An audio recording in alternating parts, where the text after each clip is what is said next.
Однажды один предприимчивый сэр пустил по городу слух, что строго в один обозначенный день он с помощью двух своих слуг откроет всего на пару часов очень запретную дверь, где за решеткой средь когтей и зубов будет ужаснейший зверь.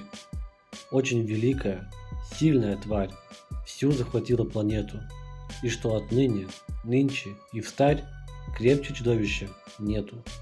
Реки мельчают, пустеют леса, мрет и страдает зверье. Даже низовья и небеса стонут от гнета его.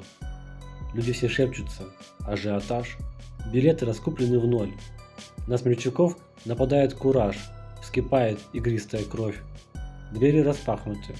Первый храбрец зашел и вышел кумекая.